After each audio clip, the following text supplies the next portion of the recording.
ශ්‍රද්ධාවන්ත පින්වත්නි බුද්ධ ශාසනයක් මේ ලෝකෙට ලැබෙන්නේ ඊටාම කලාතුරකින්. කල්ප 100,000 ගානකටත් බුදුරජාණන් වහන්සේලා දැක ගන්න ලැබෙන්නේ නැහැ. ඉතින් කල්ප ගණනාවකට පස්සේ තමයි සම්මා සම්බුදු කෙනෙක් ලෝකෙට පහළ වෙන්නේ. ඉතින් මේ බුදුරජාණන් වහන්සේ නමක් ලෝකෙට පහළ වුණාට පස්සේ තමයි බුද්ධ ශාසනයක් මේ ලෝකෙට ලැබෙන්නේ. ඉතින් අන්න එහෙම බුද්ධ ශාසනයක් ලැබුණු කාලෙක තමයි ආශ්චර්යවත් ගුණ තියෙන මිනිසුන් මේ ලෝකේ පහළ වෙන්නේ. ඉතින් එහෙනම් බුද්ධ ශාසනයක් ලෝකේ නැති කාලවල වල සාමාන්‍ය එදිනෙදා ජීවිතේ ගත කරන රාගයෙන්, ద్వේෂයෙන්, මෝහයෙන් යටවුණු සිතින් වැඩ කටයුතු කරන මිනිස්සු කොටසක්, දෙවිවරු කොටසක් තමයි මේ ලෝකේ ඉන්නේ. ඉතින් බුද්ධ ශාසනයක් ලැබුණු කාලෙක තමයි මේ රාග, ద్వේෂ, මෝහ දුරු කරලා නිකලෙස් සිතින් යුක්ත ආශ්චර්යවත් මිනිස්සු මේ ලෝකේ පහළ වෙන්නේ. ඉතින් අපි දන්නවා මේ ලෝකේ අපි දැන් සාමාන්‍ය එදිනෙදා කතා කරන ලෝකේ මහා අසාමාන්‍ය ගුණ තියෙන, අසාමාන්‍ය ගති ලක්ෂණ තියෙන, අසාමාන්‍ය හැකියාවන් තියෙන මිනිස්සු ගැන අපට ඉඳලා හිටලා අහන්න ලැබෙනවා. දැන් අපි ගත්තොත් එහෙම ඒ වගේ විද්‍යාඥයෝ ගැන අහන්න ලැබෙනවා අපිට. ඒ වගේ අසාමාන්‍ය හැකියාවන් තියෙන ක්‍රීඩකයෝ ගැන අහන්න හම්බෙනවා. අසාමාන්‍ය හැකියාවන් තියෙන රාජ්‍ය නායකයින් ගැන, එහෙමත් නැත්නම් නිලධාරීන් ගැන අපට අහන්න ලැබෙනවා. එතකොට අපි මේ මිනිස්සුන්ගේ හැකියාවන් දිහා දැකලා අපි පුදුම වෙනවා. මේ වගේ හැකියාවන් තියෙන මිනිස්සුත් මේ ලෝකේ ඉන්නවද කියලා. නමුත් පින්වත්නි, මේ හැකියාවන් පරිපූර්ණ හැකියාවන් නෙමෙයි. සමහර විට දැන් අපි ගත්තොත් එහෙම විද්‍යාවේදී ලොකු ඉහළින් කතා කරන පුද්ගලයෙක් තමයි ඇල්බර්ට් අයින්ස්ටයින් කියන්නේ. එතකොට එයා සාමාන්‍ය එදිනෙදා ජීවිතය ගත්තොත් එහෙම අයින්ස්ටයින් කියන පුද්ගලයාගේ ජීවිතේ ඊතරම් සාර්ථක ජීවිතයක් නෙමෙයි. නමුත් ඔහු රසායන විද්‍යාව සම්බන්ධයෙන් අසාමාන්‍ය පරීක්ෂණ රාශියක් හොයාගත්ත පුද්ගලෙක්. ඉතින් ඒ නිසා ඔහු ගැන ලෝකේ ඉන්න අය මහ ඉහළින් කතා බහ කරනවා. ඊළඟට නිව්ටන් කියන්නේත් ඒ වගේ ඉහළින් කතා කරන විද්‍යාඥයෙක්. ඊළඟට දේශපාලන නායකයින් අපි ඕන තරම් අහලා තියෙනවා. ඊළඟට එක එක ක්‍රීඩාවන් වලට දක්ෂ පුද්ගලයෝ ගැනත් අපි අහලා තියෙනවා. එතකොට මේ වගේ හැකියාවන් අපිට නැති නිසා අපි ඒ අයගේ හැකියාවන් දිහා බලලා පුදුම වෙනවා. නමුත් ඒවා ඇත්තටම පුදුම වෙන්න පුළුවන් හැකියාවන් නෙමෙයි. ඒවා සාමාන්‍ය හැකියාවන්. ඕනනම් තවත් ඒ වගේ දක්ෂතා තියෙන මිනිස්සු අනාගතෙත් මේ ලෝකේ ඉඳීවි. නමුත් පින්වත්නි, සැබෑම ආශ්චර්යය, සැබෑම අපූර්වත්වයක් තියෙන්නේ, පුදුමයක් වෙන්නේ රාගය ඉදිරියේ එයාට රාගයට යට නොවි වාසය කරන්න පුළුවන් නම් අන්න ඒක තමයි පින්වත්නි ආශ්චර්යමත් කාරණය. ඒක තමයි පුදුම සහගත කාරණාව.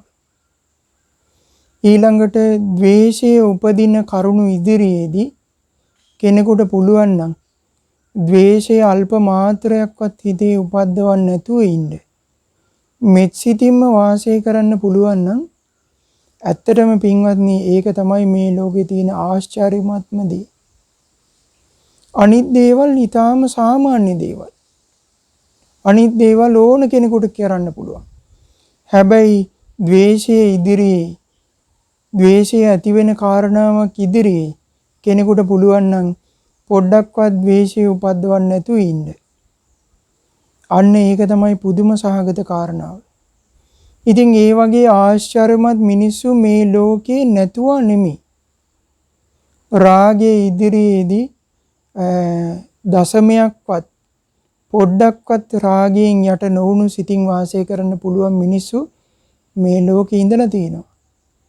ද්වේෂය ඇති වෙන කරුණු ඉදිරියේදී මෙත් සිතින්ම වාසය කරපු ආශ්චර්යමත් පුද්ගලයෝ මේ ලෝකේ වැඩ වාසය කරලා තියෙනවා.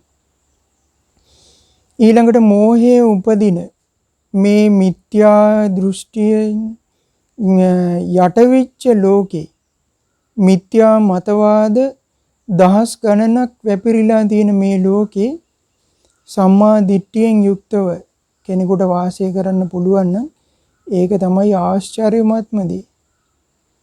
ඉතින් ඒ නිසා එවැනි පුද්ගලයෝ මේ ලෝකේ නැතුව නෙමෙයි. එවැනි පුද්ගලයෝ මේ ලෝකෙට පහළ වෙන්නේ බුද්ධ ශාසනයක් පවතින කාලේ විතරයි. දැන් බලන්න බටහිර විද්‍යාව කොච්චර දියුණු වුණත් ඒගොල්ලෝ රාගයේ ඉදිරියේදී අන්ත අසරණ පුද්ගලයන් බවට පත් වෙනවා. ද්වේෂයේ ඉදිරියේදී මේ පුද්ගලයෝ අන්ත අසරණ වෙනවා. මිත්‍යා දෘෂ්ටියෙන් කාමයෙන් උමතු වෙලා වාසය කරන්නේ පුද්ගලයෝ. ඊළඟට පෙරදිග රටවල් වල ඉන්න මිනිස්සුත් ඒ වගේ. නොයේක් මිත්‍යා මත වලින් යට වෙලා වාසය කරන්නේ. නොයේක් කෙලෙස් වලින් යට වුණු පුද්ගලයෝ තමයි මේ ලෝකේ බැලු අත වාසය කරන්නේ. එතකොට මේ කිසිම ක්ලේශයකට යට නොවි වාසය කරන්න පුළුවන් රහතන් වහන්සේලාට පමණයි. ඉතින් ඒ නිසා රහතන් වහන්සේලා බිහි වෙන්නේ බුද්ධ ශාසනයක් තුල පමණයි. බුද්ධ ශාසනයකින් බැහැරව කවදාවත් රහතන් වහන්සේලා පහළ වෙන්නේ නැහැ. එහෙනම් මේ ලෝකේ ආශ්චර්යමත් අద్භූත මිනිස්සු පහළ වෙන්නේ බුද්ධ ශාසනයක් ලෝකේ පවතින කාලෙක විතරයි. ඉතින් ඒ නිසා පින්වත්නි අද අපි මේ ධර්ම දේශනා මාලාවෙන් රහතන් වහන්සේලාගේ ජීවිතය ගැන කතා කරන්න කල්පනා කළා. එතකොට අපිට තේරුම් ගන්න පුළුවන් මේ රහතන් වහන්සේලාගේ චරිතාපදාන කියවද්දී රහතන් වහන්සේලාගේ ජීවිත කතාවන් ගැන අහද්දී අපට උන්වහන්සේලා ගැන සිත පහදවා ගන්න පුළුවන්. උන්වහන්සේලා කොයි වගේ ගුණයන්ගෙන් යුක්ත උත්තමයන් වහන්සේලාද කියලා අපට තේරුම් අරගන්න පුළුවන්. මේ වගේ ආශ්චර්යමත් මිනිස්සු මේ ලෝකේ වැඩ හිටියාද කියලා අපට තේරුම් ගන්න පුළුවන්. ඉතින් ඒ නිසා තමයි අපි රහතන් වහන්සේලා ගැන සාකච්ඡා කරන්න කල්පනා කළේ. ඉතින් අපේ ගෞතම බුදුරජාණන් වහන්සේගේ බුද්ධ ශාසනයේ ගෞතම බුදුරජාණන් වහන්සේ ජීවමානව වැඩ ඉන්න කාලෙදී 100,000 ගණන් රහතන් වහන්සේලා වැඩ හිටියා. ඉතින් ඒ රහතන් වහන්සේලා අතරින් ඒ ශ්‍රාවක සංඝයා අතරින් අග්‍රස්ථානයේ වැඩ සිටියේ සාරිපුත්ත මහරහතන් වහන්සේ. ඊළඟට වැඩ සිටියේ මහා මොග්ගල්ලාන මහරහතන් වහන්සේ. ඊළඟට අපේ ගෞතම බුදුරජාණන් වහන්සේගේ තෘතීය ශ්‍රාවකයන් වහන්සේ තමයි මහා කශ්‍යප මහරහතන් වහන්සේ. ඉතින් මෙන්න මේ වගේ මහා ආශ්චර්යමත් ගුණ තිබුණ මහරහතන් වහන්සේලා ගැන අපි ඉදිරියටත් සාකච්ඡා කරනවා. ඉතින් අද දවසේදී අපි කතා කරන්නේ සාරිපුත්ත මහරහතන් වහන්සේගේ ජීවිත කතාව. ඉතින් මේ ධර්ම දේශනාවෙන් අපි සාරිපුත්ත මහරහතන් වහන්සේගේ අතීත ජීවිතය ගැන සාකච්ඡා කරනවා. ඉතින් පින්වත්නි මේ රහතන් වහන්සේලාගේ ජීවිත කතාවන් අහද්දී අපිට මේ රහතන් වහන්සේලා අපි සරණ ගියපු ශ්‍රාවක සංඝ රත්නය කොච්චර ආශ්චර්යමත් ශ්‍රාවක සංඝ රත්නයක්ද කියලා අපට හිත පහදව ගන්න පුළුවන්. අපි බුදුරජාණන් වහන්සේ ගැන ඊටාම ආදර ගෞරවයෙන් බුදුරජාණන් වහන්සේ සරණ යනවා. ඒ වගේමයි ඊටාම ආදර ගෞරවයෙන් අපි බුදුරජාණන් වහන්සේගේ ධර්මයට සරණ යනවා. ඒ වගේම මේ රහතන් වහන්සේලාගේ ජීවිත ගැන අපි තේරුම් ගනිද්දී අපට ඊටාම ආදර ගෞරවයෙන් ඒ මහරහතන් වහන්සේලා ශ්‍රාවක සංඝරත්නයත් සරණ යන්න පුළුවන්කමක් ලැබෙනවා. ඉතින් ඒ නිසා තමයි අපි රහතන් වහන්සේලාගේ ජීවිතය ගැන කතා කරන්න කල්පනා කළේ. ඉතින් අපි දන්නවා අපේ ගෞතම බුදුරජාණන් වහන්සේගේ බුද්ධ ශාසනයේ වැඩ සිටිය ප්‍රඥාවන්ත භික්ෂුන් වහන්සේලා අතරින් අග්‍රස්ථානීය ලැබුවේ සාරිපුත්ත මහරහතන් වහන්සේ. එතකොට සාරිපුත්ත මහරහතන් වහන්සේගේ ප්‍රඥාව, ඒ කියන්නේ ජීවිත අවබෝධය, චතුරාර්ය සත්‍ය පිළිබඳ ඇති අවබෝධය දෙවනි උනේ බුදුරජාණන් වහන්සේට පමණයි. ඉතින් ඒ නිසා තමයි සාරිපුත්තයන් වහන්සේ ප්‍රඥාවන්ත භික්ෂුන් වහන්සේලා අතරින් අගතනතුරු ලැබුවේ. ඉතින් ඒ වගේමයි ධර්ම සේනාධිපතින් වහන්සේ උනේත් සාරිපුත්ත මහරහතන් වහන්සේ තමයි. ඉතින් මේ සාරිපුත්ත මහරහතන් වහන්සේගේ ජීවිත කතාව ගැන අහද්දී ඔබට සාරිපුත්ත මහරහතන් වහන්සේ ගැන අප්‍රමාණ පැහැදීමක් ඇති කරගන්න පුළුවන්. ඉතින් මේ වගේ මහා ප්‍රඥාවක් උපදවා ගත්තේ ඊටාම සුන්දර ගමනක් පැමිණිලා නෙමෙයි. උන්වහන්සේ ඊටාම දුෂ්කර ගමනක් තමයි සංසාරේ ගෙවාගෙන ආවේ. එහෙම දුෂ්කර සංසාර ගමනක් ගෙවාගෙන ඉන අතරේදී හොඳට පින්දහම් කරලා උත්සාහයෙන් වීරියෙන් කුසල් දහම් රැස් කරගෙන තමයි මේ ගෞතම බුදුරජාණන් වහන්සේගේ ශාසනයේ ප්‍රඥාවන්ත භික්ෂුන් වහන්සේලා අතරින් අගතනතුරු ලැබුවේ. ඉතින් මීට කල්ප අසංකේය කල්ප ලක්ෂයකට පෙර, ඒ කියන්නේ දැන් අපි කල්පය ගැන කතා කරනවා. ඉතින් මේ කල්පය කියන්නේ මොකක්ද කියන එකත් අපි තේරුම් අරගෙන තිබුණොත් හොඳයි. දවසක් බුදුරජාණන් වහන්සේගෙන් එක භික්ෂුන් වහන්සේ නමක් ඇහුවා, භාග්‍යතුන් වහන්සේ කල්පය කියලා කියනවා.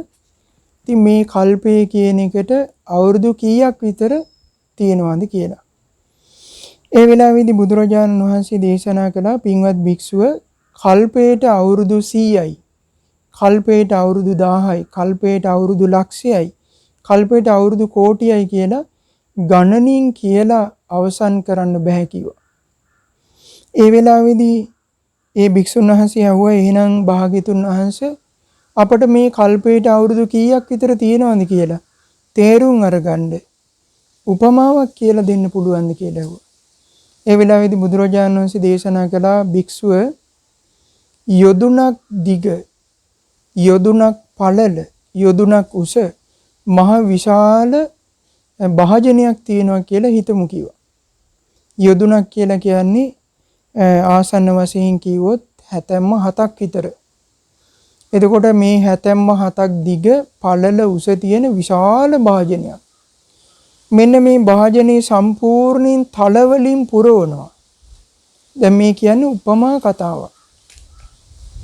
ඉතින් මේ මුළු භාජනයේම තල වලින් පුරවලා අවුරුදු 100කට වතාවක් එක පුජ්‍යලයක් ඇවිල්ලා මේ භාජනයෙන් එක තල ඇටයක් අයින් කරනවා. එක තල ඇටයක් ඉවත් කරලා ආය අවුරුදු 100කට පස්සේ තමයි තව පුජ්‍යලයක් ඇවිල්ලා ඒ භාජනයෙන් තව තල ඇටයක් ඉවත් කරනවා. ඉතින් බුදුරජාණන් වහන්සේ දේශනා කළා, භික්ෂුව, මේ විදිහට තල ඇට ඉවත් කරමින් යන්න කොච්චර කාලයක් ගත වෙනවද? භික්ෂුව, මේ භාජනයේ තල ඇට සම්පූර්ණයෙන්ම ඉවර වෙලා ගියත් කල්පේ නම් ගෙවිලා අවසන් වෙන්නේ නැහැ කිව්වා. එතකොට එහෙනම් කල්පය කියලා කියන්නේ ඊටාම දීර්ඝ කාලයකට කියන නමක්. ඇත්තටම මේ කල්පය කියන වචනේ අපි වගේ සාමාන්‍ය මිනිස්සු පාවිච්චි කරන වචනයක් නෙමෙයි. කල්පය කියන වචනේ පාවිච්චි කරන්නේ බුදුරජාණන් වහන්සේලා පමණයි.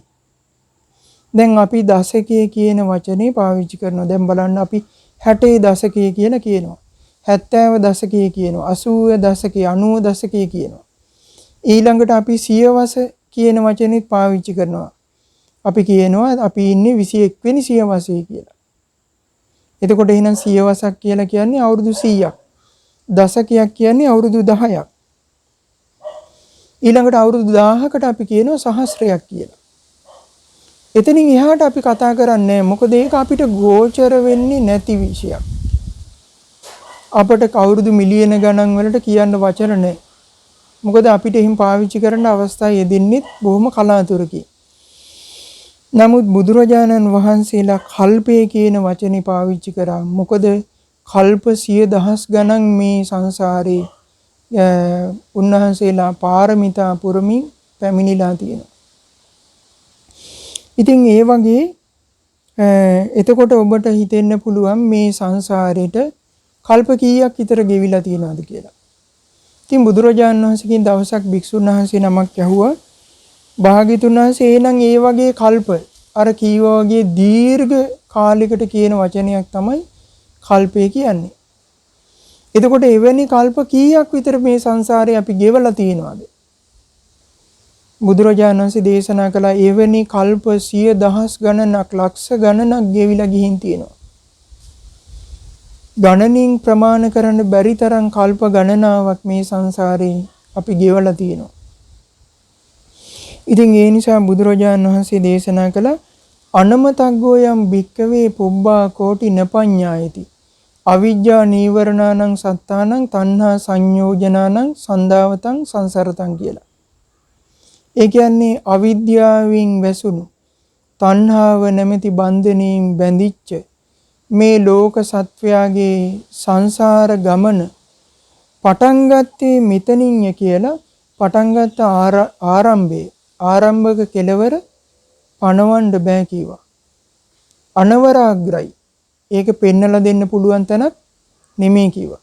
ඒ කියන්නේ අපි සංසාරේ එන්න පටන් ගත්තේ මේ අසවල් දවසේ ඉඳන්. මෙතන මීට කලින් අපි සංසාරේ හිටියේ නෑ. මෙතන ඉඳන් තමයි අපි සංසාරේ ඉපදි මෙරි එන්න පටන් ගත්තේ කියලා ඒ පටන් ගත්ත තැන පෙන්වන්න බෑ කිව්වා. මොකද ඒ තරම් කල්ප ගණනාවක් මේ සංසාරේ අපි ගෙවලා තියෙනවා. සංසාරේ කල්ප කෝටි ගාණක් ගත්තොත් පස්සට ඒත් අපි සංසාරේ කොහේ හරි තැනක වාසය කරලා තියෙනවා. ඉතින් මේ වගේ දීර්ඝ සංසාර ගමනක අතරේදී මේ ජරා මරණ දුක් දුම්නස් වලින් නිදහස් වෙන්න බැරුව කර්මයේ නැමැති කඩයනේට අහු වෙලා අපි සෑම දිනම දුක් විඳින්මින් යනවා. ඉතින් මේ යන සංසාර ගමන තව කොච්චර දුර යන්න වේද කියලා කාටවත් කියන්නත් බෑ. හැබැයි කෙනෙකුට මේ සංසාර දුකින් නිදහස් වෙනවා නම් නිදහස් වෙන්න ලැබෙන්නේ තෙරුවන් සරණ පිහිටපු කෙනෙකුට විතරයි. ඒ කියන්නේ බුදුරජාණන් වහන්සේ ගැන ගුණ දැනගෙන බුදුරජාණන් වහන්සේ සරණ ගියපු කෙනෙකුට ධර්මයේ ගුණ දැනගෙන ධර්මයේ සරණ ගියපු කෙනෙකුට ශ්‍රාවක සංඝයාගේ ගුණ දැනගෙන ශ්‍රාවක සංඝයා සරණ ගියපු කෙනෙකුට අන්න ආර්ය අෂ්ටාංගික මාර්ගය පුරුදු කරගන්න පුළුවන්කමක් ලැබෙනවා.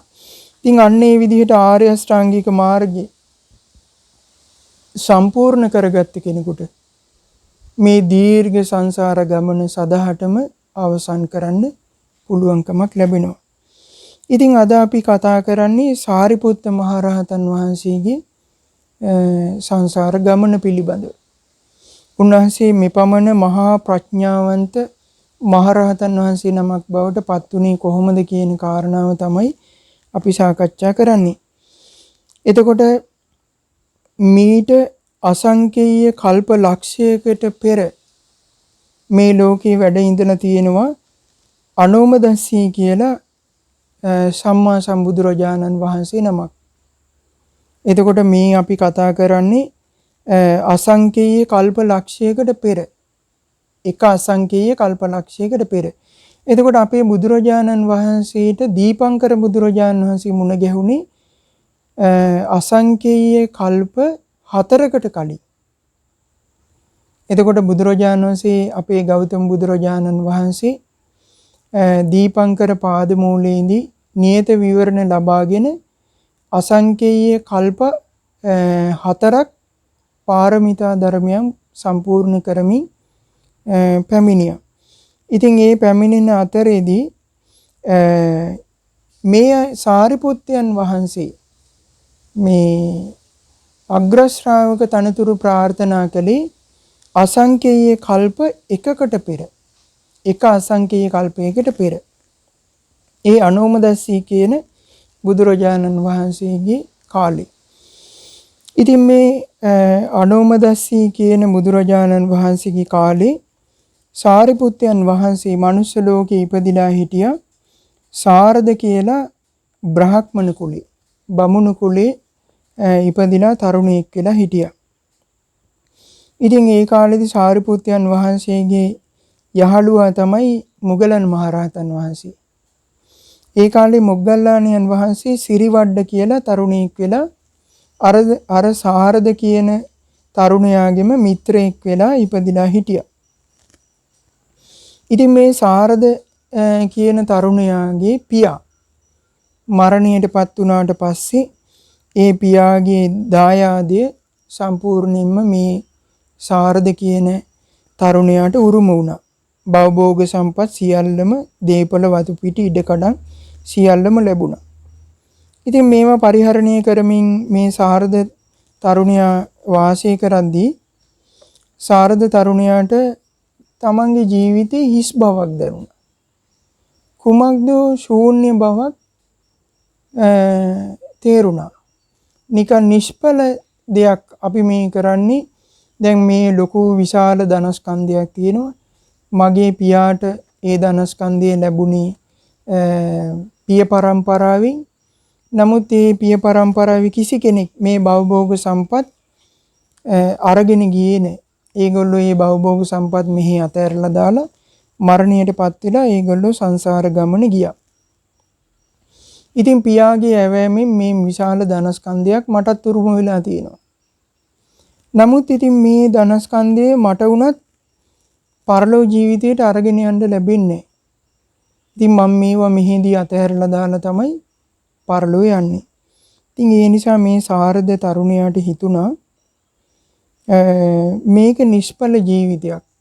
මීට වඩා අර්ථවත් දෙයක් මේ ජීවිතේ මම සොයාගන්න ඕනේ කියලා මේ සාරද තරුණයාට හිතුණා. ඉතින් එහෙම හිතලා තමන්ගේ මිත්‍රයා සිරිවඩ්ඩට කතා කරලා කිව්වා මිත්‍රය අපේ මේ ජීවිතේ කිසි අර්ථයක් නැහැ. අපි කනවා බොනවා රැකී ආරක්ෂා වෙලෙහිලඳාම් කරනවා ධන දාහන්න එකතු කරනවා. ඉතින් වයසට යනවා මරණයටපත් වෙනවා මේ දායාදේ දරුවන්ට පවරලා දීලා අපි අපේ ගමන යනවා. මීට වඩා විමුක්තියක් අර්ථවත් දෙයක් නිදහස් වීමක් සොයාගන්න ඕන කියලා මට හිතෙනවා කිව්වා. ඉතින් ඒ නිසා මිත්‍රය මම මේ භවභෝග සම්පත් ඔක්කොම අතහැරලා ගිහි ජීවිතය අත්හැරලා තාපසයෙක් බවට පත් වෙන්න කල්පනා කළා කියලා මේ සාරද තරුණයා අර සිරිවඩ්ඩ තමන්ගේ මිත්‍රයාට කිව්වා. මෙහෙම කියලා සිරිවඩ්ඩ තරුණයාට මේ කාරණාව කියලා සාරද තරුණයා තමන්ගේ භවභෝග සම්පත් සියල්ලම නෑදෑයින්ට මිත්‍රයන්ට දුගී මගී යාචකයන්ට සියලු ධනෙ දීලා ගිහි ජීවිතය අත්හැරලා තාපස වෙස් අරගෙන හිමාල පර්වතයට හිමාල වනාන්තරයට පිටත් වෙලා ගියා. ඉතින් හිමාල වනාන්තරයේ ඇතුළටම ගිහිල්ලා පුංචි ගල්ලෙනක් සුද්ධ කරගෙන මේ සාරද තාපසීන් වහන්සේ තපස් රකින්න පටන් ගත්තා. ධ්‍යාන වඩන්න පටන් ගත්තා. සමාධිය ප්‍රගුණ කළා. ඉතින් මේ සාරද තාපසීන් වහන්සේ පංච අභිඥා අෂ්ට සමාපatti උපදවා ගත්තා. ඉතින් මෙහිම උපදවාගෙන වාසය කරද්දී මේ තාපසයන් වහන්සේ ළඟට තව ශිෂ්‍යයන් පැමිණුණා. තව තරුණයන් පැවිණිලා තාපස පැවිදි බව ලබා ගත්තා. මේ විදිහට මේ සාරද තාපසීන් වහන්සේට 74000ක ශිෂ්‍ය තාපස පිරිසකුත් හිටියා. ඒ සියලු දෙනාමත් පංච අභිඥා අෂ්ට සමාපත්තිලාභී තාපසවරු බවට පත් වුණා. ඉතින් මේ කාලෙදී අපි කතා කරපු අනෝමදස්සී සම්මා සම්බුදුරජාණන් වහන්සේ දවසක් උදෑසනින්ම අවදි වෙලා මහා කරුණා සමාපත්තියට සමවැදිලා ලෝකේ දිහා බැලුවා අද කාටද මම පිහිට වෙන්නේ කියලා. එතකොට අනෝමදස්සී භාග්‍යතුන් වහන්සේ දැක්කා සාරද තාපසීන් වහන්සේ මහා ආශ්චර්යමත් අద్භූත ගුණ තියෙන තාපසී. ඉතින් මේ තාපසයට පිහිට වෙන්න ඕන කියලා හිතාගෙන අනෝමදස්සී භාග්‍යතුන් වහන්සේ මේ සාරද තාපසයාගේ ආරාමයට පිටත් වෙලා වැඩම කළා. ඉතින් වැඩම කරාට පස්සේ මේ සාරද තාපසීන් වහන්සේ භාග්‍යතුන් වහන්සේට වැඩ ඉන්න ආසනයක් පැනෙව්වා. ආසනයක් පනවලා භාග්‍යතුන් වහන්සේට ආසනයේ වැඩ ඉන්න සලසලා මේ සාරද තාපසීන් එතකොට මේ සාරද තාපසීන් වහන්සේ බ්‍රාහ්මණී වේදේ පරතරටම ඉගෙනගත්ත පුජ්‍යලී. ඉතින් මේ සාරද තාපසීන් වහන්සේ දැක්කා අනෝමදස්සී භාග්‍යතුන් වහන්සේ තමන්ගේ අසපුවට ඈතින් වඩිනවා. ඉතින් මේ සාරද තාපසීන් වහන්සේ හොඳට බලාගෙන හිටියා කවුද මේ ආගන්තුකව තමන්ගේ අසපුව පැත්තට පැමිණෙන්නේ. එතකොට මේ සාරද තාපසීන් වහන්සේ ලක්කන ශාස්ත්‍රයේ පිළිබඳ හොඳ අවබෝධයක් දැනුමක් තිබිච්ච බ්‍රාහ්මණී තාපසී. ඉතින් ලක්කන ශාස්ත්‍රය කියන්නේ මහා පුරුෂ ලක්ෂණ 32ක් භාග්‍යතුන් වහන්සේගේ ශරීරයේ පෙනෙන්න තියෙනවා. ඉතින් මේ මහා පුරුෂ ලක්ෂණ හොඳින් මේ සාරද තාපසීන් වහන්සේ බැලුවා. බලද්දි සාරද තාපසීන් වහන්සේට වැටහුණා මේ තමන් ඉදිරියට වැඩම කරන්නේ ඒකාන්තයෙන්ම මේ ලෝකේ වැඩ ඉන්න අරහත් සම්මා සම්බුදුරජාණන් වහන්සේ කියලා අඳුනගත්තා. අඳුනගෙන භාග්‍යතුන් වහන්සේට වැඩ ඉන්න ආසනයක් පිළියෙල කළා. ඊට පස්සේ භාග්‍යතුන් වහන්සේ ආසනයේ වැඩ හිටියට පස්සේ සාරද තාපසීන් වහන්සේ පුංචි ආසනයක් අරන් මිටි ආසනයක් අරන් භාග්‍යතුන් වහන්සේට පැත්තකින් වන්දනා කරලා මිටි ආසනේ වාඩි වුණා. වාඩි වෙලා ධර්මයේ කතා කරමින් හිටියා. ඉතින් මේ වෙනකොට මේ සාරද තාපසීන් වහන්සේගේ ශිෂ්‍යයන් වහන්සේ ශිෂ්‍ය තාපසයන් වහන්සේලා මේ අසපුවේ හිටියේ නෑ. ඒගොල්ලෝ වනාන්තරයට ගිහින් තිබුණා පළවැල නෙලාගෙන ඉන්න. ඉතින් මේ පළවැල නෙලාගෙන ඉන්න ගියපු තාපස පිරිසත් අර අසපුවට පැමිණියා. පැමිණියාට පස්සේ මේ ශිෂ්‍යයන් වහන්සේලාට ශිෂ්‍ය තාපසීන් වහන්සේලාට හරි පුදුමයි. මොකක්ද මේ පුදුමේ? අපේ ආචාර්යයන් වහන්සේ පුංචි ආසනයක මිටි ආසනයක වාඩි වෙලා ඉන්නවා. තවත් කවුද මහා පුරුෂ ලක්ෂණයන්ගෙන් යුක්ත ප්‍රසන්න පෙනුමක් ඇති ශ්‍රමණයන් වහන්සේ නමක් උස්සාසනයක වැඩ ඉන්නවා. ඉතින් මේ වෙලාවේදී ශිෂ්‍යයන් වහන්සේලා පැමිණිලා තමන්ගේ සාරද ආචාර්යයන් වහන්සේට කිව්වා ආචාර්යයන් වහන්සේ අපි මෙච්චර කාලයකට හිතාගෙන හිටියේ ඔබතුමා තමයි මේ ලෝකේ ඉන්න ශ්‍රේෂ්ඨම පුද්ගලයා. ඔබතුමාට සමාන කරන්න පුළුවන් පුද්ගලයෙක් මේ ලෝකේ නැහැ කියලා තමයි අපි හිතාගෙන හිටියේ කිව්වා. එතකොට කියනවා මේ සාරද තාපසීන් වහන්සේ කිව්වා පින්වත් දරුවනි නුඹලා මේ කියන්නේ මොකක්ද? දරුවනි ඔබලා මේ හරියට අබෑටයක් මහා මේරු පර්වතයත් එක්ක සංසන්දනය කරන්න හදනවා වගේ වැඩක් මේ කරන්න හදන්නේ.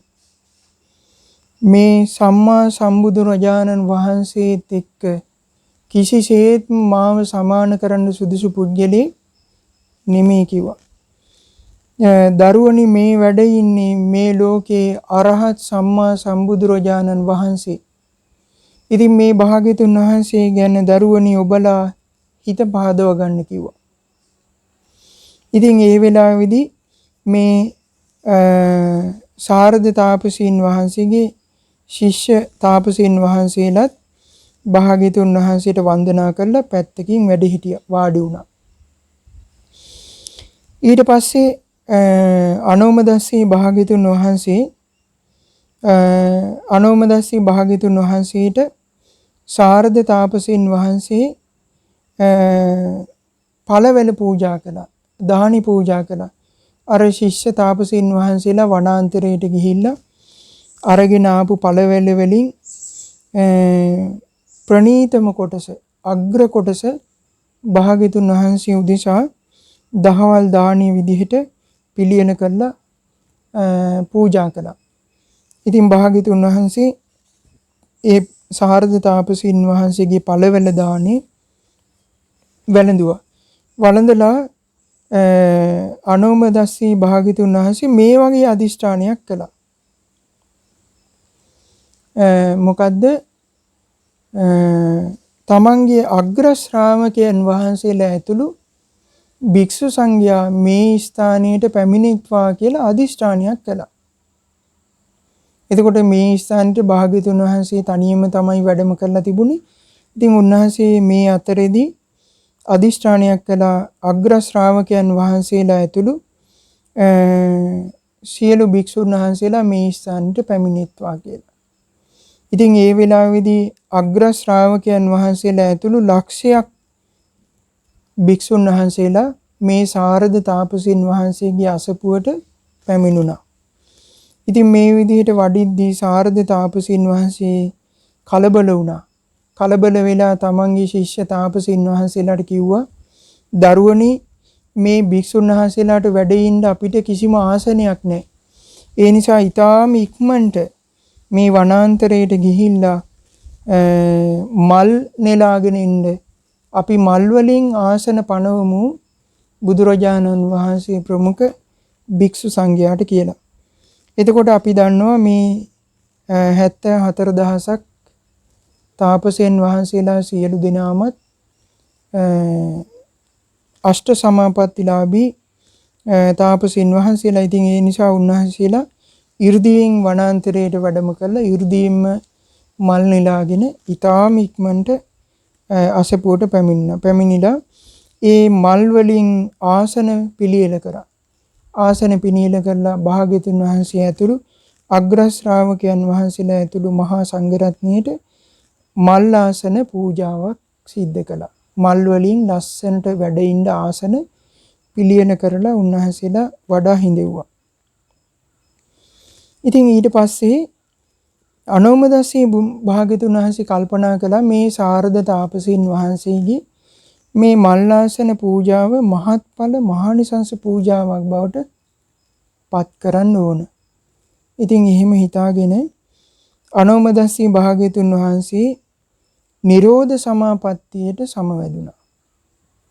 නිරෝධ සමාපත්තියට සමවැදුණු කෙනෙකුට පුළුවන් එක දිගටම ඒ වාඩි වුණ පළඟින්ම වාඩි වුණ ආසනෙම එක දිගටම දින 7ක් ඒ නිරෝධ සමාපත්තියෙන් වාසය කරන්න. ඉතින් භාග්‍යතුන් වහන්සේ නිරෝධ සමාපත්තියට සමවැදුණා. එතකොට අග්‍ර ශ්‍රාවකයන් වහන්සේලා අනෝමදස්සී භාග්‍යතුන් වහන්සේගේ අග්‍ර ශ්‍රාවකයන් වහන්සේලා තමයි නිසබ අනෝම කියන මහරහතන් වහන්සේලා දෙනම.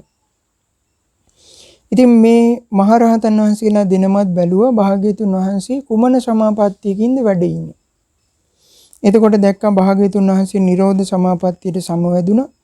ඉතින් අග්‍ර ශ්‍රාවකයන් වහන්සේලාත් නිරෝධ සමාපත්තියට සමවැදුණා. අනිකුත් ලක්ෂයක් භික්ෂුන් වහන්සේලාත් නිරෝධ සමාපත්තියට සමවැදිලා වැඩ හිටියා.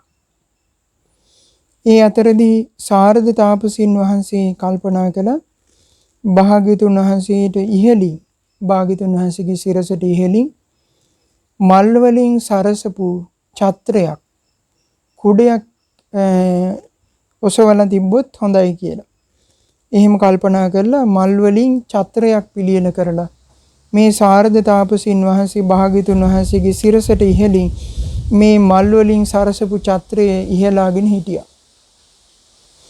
අනිත් 74000ක් තාපසීන් වහන්සේලාත් දානමාන වළඳින්න යන කාලයේ ඇර අනිත් සියලු අවස්ථාවලදී බුදුරජාණන් වහන්සේ ප්‍රමුඛ මහා සංඝරත්නයට වන්දනා කරගෙන තම තමන්ගේ ආසනවල වාඩි වෙලා දින 7ක්ම මේ පූජාව සිද්ධ කළා. භාග්‍යතුන් වහන්සේ උදෙසා කරන මේ පූජාව සාරද තාපසීන් වහන්සේ ඇතුළු අනිකුත් තාපසීන් වහන්සේලා මේ පූජාව සිද්ධ කළා.